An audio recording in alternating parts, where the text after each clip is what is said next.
Reformed Church. I had been thinking quite a bit about burdens, and there's been, I don't know how many times it's been, just, here and there, that's been really catching my attention in different instances and in different circumstances where I've just been doing stuff and things come to my mind about being overburdened, right? And there's a difference, obviously, right? There's a difference between being overburdened and then having a burden, right? Because there is a burden, or there is a task for us, right? But that is a far cry, or almost opposite from being overburdened, and that is really that's taking care for things that are not even our job anymore, right? Taking care for things that we can understand why in the world people take care of those things, because they are really their responsibility. You know what I'm saying? But so when something's your responsibility, then you better do it because there's no other recourse for you. But in our case, it's not so. I know maybe in the circles where we walk, there are certain things that we do and we know, this is not something that is really my responsibility, but for now, as I'm continuing to grow in my knowledge, it's something that I'm doing. But there's even a difference there. There's a difference between knowing that this is something that you are doing for now, but no, this is not my responsibility, right? So I'm doing this, or I'm doing this until I feel better or I get better. There's a difference in mentality between that sort of thinking and knowing, that you believe in the Lord and growing in the knowledge of what He's finished for you, and continuing to do whatever it is that you have to do to feel better, than overburdening yourself with your own health. Those are two separate things, right? Overburdening yourself with your health versus Lord, I'm learning what you've done for me, right? And what your suffering brought as far as my health and the power that I have in me towards health. And it's just that I have to continue to grow in that knowledge. But that's a burden that you've taken, and that's not something that I see as my sole responsibility to do. That if I don't do this, then it's not going to happen. There's no way for me to get well. In Matthew chapter 11, and this is not going to be very long at all, but Matthew chapter 11 and verse number 28, right? The Lord just says, He says, "Come to me, all you who labor and are heavy laden," right? That is overburdened, right? Heavy laden is overburdened, and I will give you rest. I do think, just at least for right now, just to mention that the reference that this makes here just seems to be very like salvation oriented, that this is a person coming to the Lord, right, that needs salvation. But I think there's definitely application here to a believer who knows to an extent what the Lord has done, but yet continues to be overburdened, right? But anyway, verse 29 says, "Take my yoke upon you and learn from me, for I am gentle and lowly in heart, and you will find rest for your souls. For my yoke is easy and my burden is light." So you see, obviously, again, there is a burden, right? There is a task for us, but it's not burdensome, right? The commands of God toward us are not burdensome things. So He's not putting something upon us that is burdensome, right? Instead, obviously, it is easy and it is light. So when we think, as we have been for a number of years now, thinking and speaking about the finished work of Jesus Christ, a good thing that lets you know, I'm growing in this, but I have to continue to grow in it, is how what you see as your responsibility. Because anything that the Lord finished is no longer your responsibility. But if you're living in such a way where you're taking responsibility for your health, you're taking personal responsibility for your own prosperity, you're taking personal responsibility in feeling like, this is my job. If I don't prosper myself, I won't prosper. If I don't take care of myself, all right, there is no healing, there's no wellness. If a doctor can't fix it, then there's nothing for me, right? When you're taking responsibility for something, then you're missing what He did, right? In every instance where you're missing what Jesus Christ finished, you're going to take responsibility of that, because if you don't know what He did, then obviously that's something that you have to do. The more and more obviously that we grow in the knowledge of what He's done, the more that you lose the sense of like, that's my responsibility. Then it does, like I said at the beginning, it does begin to move to Lord, yeah, like this is something that I'm doing now temporarily, but I know as I continue to grow in the knowledge of Christ, right, this is something that I won't even have to even do even this, right? It's just if you follow that, right, it's a very different way of thinking. It's a very different way of living, right? I was just looking at this verse, so let's just go ahead and read it anyway. In Matthew chapter 26 and verse number 38, when you think about how the Lord, I don't know exactly when it is that he became burdened with sin, but you get some hints of that just seeing like the way he's acting, right? And the way he's reacting. So in Matthew, let's do that again. Matthew chapter 26. And I did say verse 38.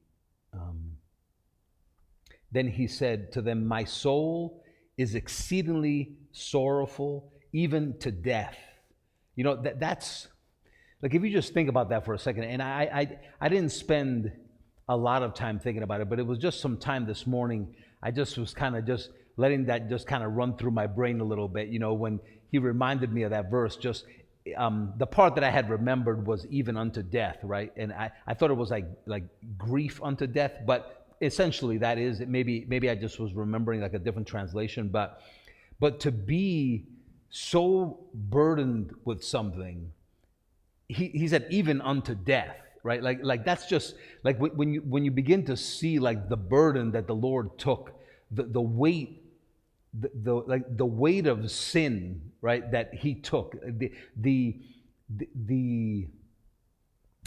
magnitude of the things that he went through in his suffering, that then it's just the concentration on that and the growing in the knowledge of that, like what that does for your understanding, to be able to say, you know what, Lord, so then why is it that I worry, and every single time that you find yourself worrying, it's always for the same reason. It's just little knowledge, or not enough knowledge, right? It's exactly, actually, if we let's jump real quick and we'll probably wrap up there, but in Matthew chapter 6, and maybe just around verse number like 25 maybe, he says, therefore I say to you, do not worry about your life, what you will eat or what you will drink, or about your body, what you will put on. So that's talking about, right, responsibility. That, do you see that as your responsibility? That if you don't provide, if you don't do certain things, if you don't see that as your responsibility and you don't take responsibility, then there is no prosperity for you, right? That it's not the Lord giving you the power to wealth. It's not the Lord prospering your hand. It's not the Lord working these things in and through you, because it is God in you working, both to will and to do according to his good pleasure, bringing his will to pass in your life, right? Manifesting these things through your life, but instead seeing it just as just a natural way, like everybody else, got this dead end job and got to do this stuff, and all I got to do is just for money, and you got to do it for money. So you find yourself working for money, right? But instead, it's such a different mentality when you understand who your prosperity is, when you see who it is that's working things through you, when you see finances really as just a means to an end, right? When you begin to look at things that way, right? He says here, like, why is it your responsibility to be concerned and worried about what you eat, what you drink, and what you'll put on? The majority of the people in the world will say, well, of course it is. If it ain't my responsibility, then whose is it, right? He says, is not life more than food, and the body more than clothing? Look at the birds of the air, for they neither sow nor reap, nor gather into barns, yet your heavenly Father feeds them. Are you not of more value than they? And honestly, when I read that, are you not of more value than they? Just when you really look at that, was Christ not crucified for you? Like when you see, Christ was not crucified for the birds of the air. The birds of the air will profit, right, from his suffering for us, right? But he was crucified for us. Like if we could see the value, like how much God valued us, because through his suffering, you can see the value that the Lord has for us. And then you see him saying, why? Like, these are things that you don't have to take care of. These are things that you don't have to take thought of in your life, right? In verse number 27, he says, which of you by worrying can add 1 cubit to his stature? So why do you worry about clothing? Consider the lilies of the field, how they grow. They neither toil nor spin. And yet I say to you that not even Solomon in all his glory was arrayed like one of these. Now, if God so clothed the grass of the field, which today is and tomorrow is thrown into the oven, again, he draws out his value, right? Will he not much more clothe you? And then he says, oh, you of little faith, right? So in other words, it is the lack of knowledge of what Jesus has done, is the lack of knowledge of the suffering of Christ and the glory that is ours today that brings about, right, that natural thinking of worry and being overburdened, when the only thing, if we have a burden, the only thing for us to be burdened with, right, is to have the easy and light burden of learning from him, right? And he is already the teacher. We're not even trying to work something up or to try to get him to talk, right? He's already on the inside of us, already has a willingness to speak to us, already has all power on the inside of us. So when you think about, what we're doing and growing in the knowledge of what he's done, you could really see, it's just a real easy gauge to see how much we still have to grow in the knowledge of what he's done, when you recognize how much responsibility you take for things that are not your responsibility at all. So when you see the responsibility that you're taking for things, the concern and the worry that you take over things, it's a good indication of, let's keep going. Let's keep going even stronger now, right? Let's keep delving deeper into the things that the Lord has done. Let's move past certain things and go then into further understanding to be able to see, yeah, Lord, we're seeing more and more. Look at this that you've done. Look at this that you suffered for me. Look at what your suffering provided for me, and begin to walk in the things that he already prepared for us to walk in, right? We hope you enjoyed this message from Reformed Church. If you have, please share this with someone else and help us get this unpopular message to the world. If you'd like to support Reformed Church, you can do so at reforminus.com/give. Also on our website, you can take advantage of our free messages, articles, and even full discipleship courses. Start reforming your mind now at reforminus.com.